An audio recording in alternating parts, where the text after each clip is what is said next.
All right, there's this thing called rent to rent. That's another strategy, right? Which is to rent from landlord and rent out as rooms. In many countries, it could be called subletting. You don't actually own the property. You are a tenant, and then you sublet it out. So how are the numbers like? So take a look at this. For example, you rent from the landlord at $1,500 per month on the 3-year contract, and then you spend $10,000 refurbishing the house. So usually the house is handed over to you in original condition. You have to make it nicer depending on the kind of tenants that you want, whether it's white collared or blue collared workers. Yeah, so refurbishment cost is borne by you. And I've even known people who come out with no money. They are just professional rent-to-rent managers. They raise the $10,000, so they come out with nothing. And the returns are split 50-50 every month. So in this example, it's split into 6 rooms. Each room, you collect $1,500 per month. Utility bills is, say, $100 per room is $600.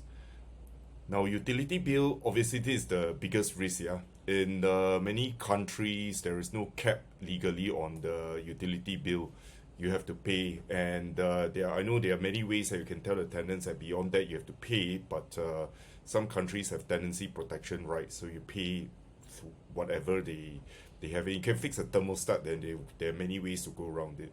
Maintenance, the wear and tear is a bit higher. It's, let's say, $100 a room a month. Vacancy rate, there will be high turnovers. Usually room rentals have high turnover, so it will be $300. The lines between rent to rent and Airbnb or service accommodation is rather blurred. You could have short-term lets in room rentals as well. So net profit is $3,000 per month, which is about right. The margins are usually about 50%, $36,000 per year. Your internal rate return is 30%, because you have to, after minusing the rent and all that. Now, this 1,500 is rather optimistic. Sometimes the tenant would, the landlord would want 1,000 instead of 1,500. It could be $3,000. Now, if this would be 3,000, this amount would have dropped to 1,500. Your IRR would have dropped quite a bit. So, what are the pros and cons? Is asset light. You only need to come out with $10,000. Sometimes you come out with nothing, and then you just borrow the 10,000. You do the work, and then you split the profit into half. Very high IRR, I would say between 15 to 45%. However, disadvantages, it's almost a full-time job. In many countries, there's no such thing as that first $100 to $150 of repairs the tenants have to pay. It's called co-paying of maintenance fees. In many countries, it's the first dollar up, just like a hotel. So every little thing they're just gonna call you, and you have to handle it. So it's almost like a full-time job. So how many rooms can you handle? Probably 30-40 rooms. So in this case, 6 rooms. Going back to the numbers here, imagine, right, to be more realistic, your returns are 1,500, okay, for 6 rooms instead of 3,000, 1,500.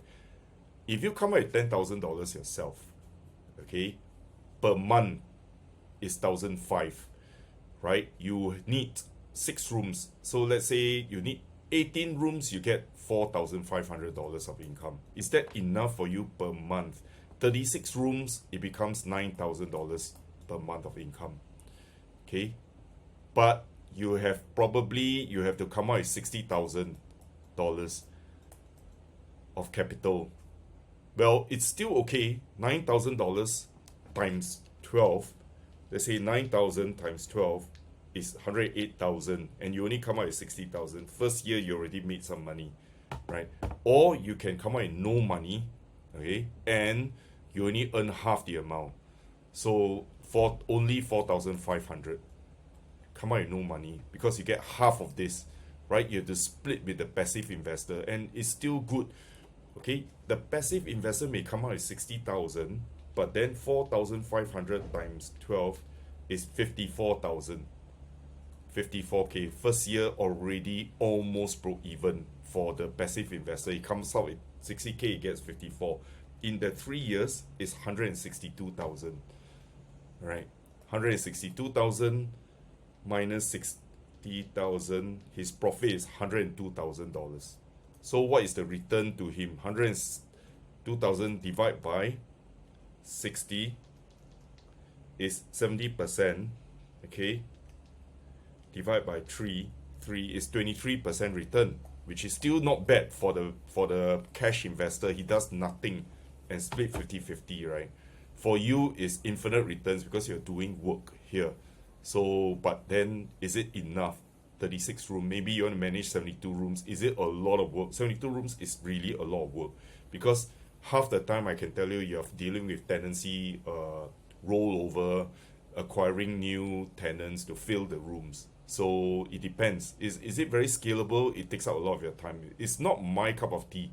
So it's almost a full-time job back to here. High turnover and high wear and tear. You get major repairs, maybe like air conditioning, boiler, heaters, things that spoil. Okay, landlords may wish to raise rents after 3 years. Or this happens all the time when the landlord sees that you're making a lot of money, he decides to up the rent. And in many countries, it is increasingly regulated because you need fire safety alarm and all that. So fire safety doors in UK especially. So to me, it's a full-time job. If I'm managing this, I don't mind coming up with money and getting my 20 to 25% return per year. Okay, I know of someone who did this in 2019 and then COVID hit. He got his 60K wiped out. So it depends. That 3 years, if it's just locked down, then you get nothing back. Next, co-living or house of multiple occupants, as UK has it called it. So here we have an example of a house of multiple occupants. Is £186,000, a corner terrace, parking on the side, which is pretty good. And then you have 5 double bedrooms with scope to add value. All bedrooms have kitchenette, is self-sustained, 2 communal bathrooms and a communal rear garden, currently generating 22,500 per annum. You could up the rent to 30,000 if renovated properly. There's £450 per room per month. This is what the services that we provide.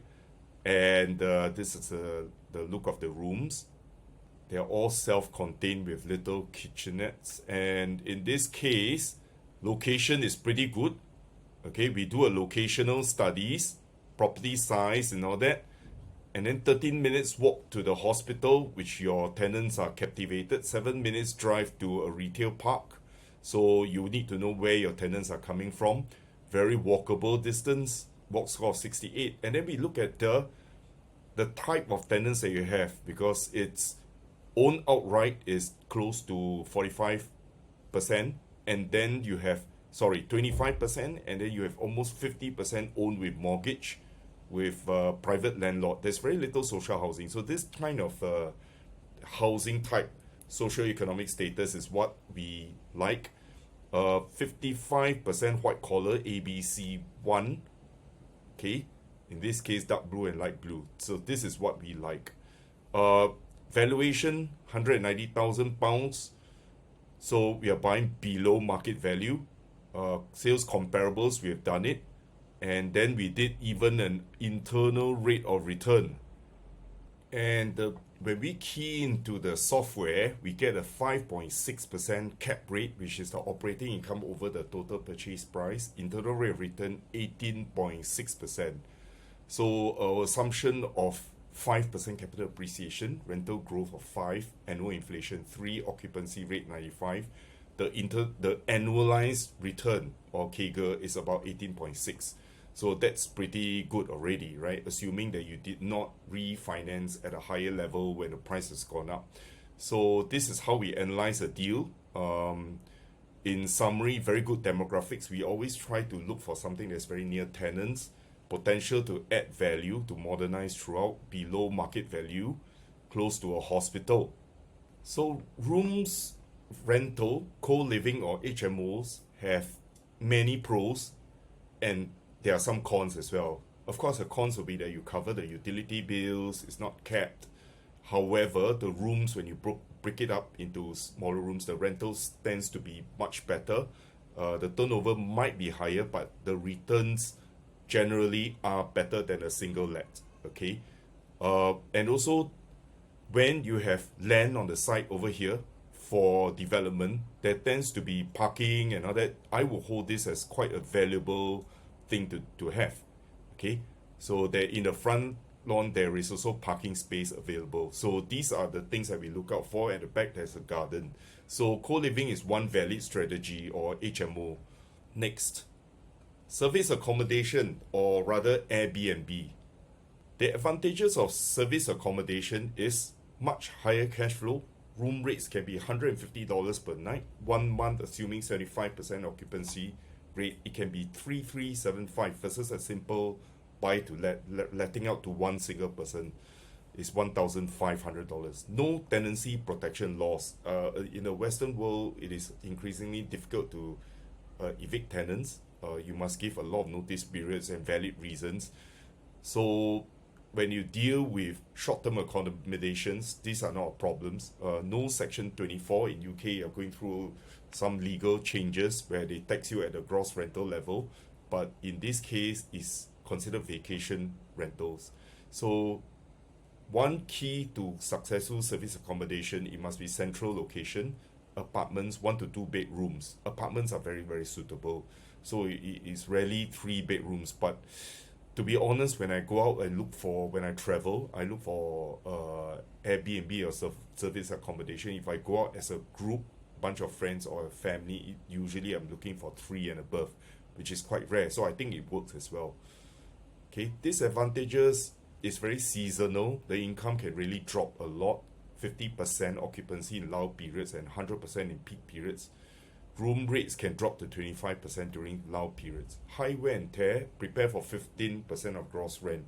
So I give you the worst case scenario. I don't try to give you the best. Okay, 3,375 is your rent, okay, per month, minus 506, that is about 15% of gross rent. Utility bill, $500 per month, is you're left with 2,369. Okay, 20 to 25% management fees because it's high touch. I think a lot of the effort has come from cleaning up after the people have left and also looking for tenants, adjusting the price. So 2,369 minus 473, assuming 20% management fee, is 1,895.2. So the net effect is just 26% higher rental. So if you rent out to one family, or they call it buy to let or single lease, it could be a 5% yield. But if you rent out to this service accommodation, it could be 6.5 to 7. And I'm looking at things in a conservative manner. I think it can go up to 50% as well. So I am now more and more open to service accommodation if the location is good. I'm doing development work where I buy office blocks or huge houses that are very near the city center or strategically located near the university, and then I split into apartments and I rent out to students. My experience is it could be up to 50 to 100% higher in terms of prices. So it could be a viable area to look at, because in the change of rental reform bills in the West, especially in UK, then students normally pay up on time with no problems. So what to do in the rental reform bills in many of the countries, like for example in UK, you go for only the best tenants. You go for students, service accommodation, white-collar workers. That's why we go through the ABC1 socioeconomic test.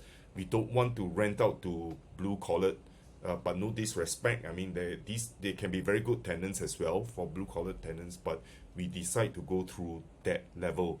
These are the strategic changes that we are making. So hope that you understand most of the real estate investment strategies that could help you. Now, if you have a keen interest in our property value investing course, please visit the link to our course website below. There, you will find detailed information about our course modules and have the opportunity to enroll.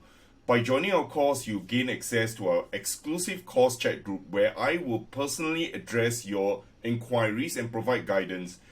Additionally, we will be organizing periodic webinars to further assist you along your learning journey.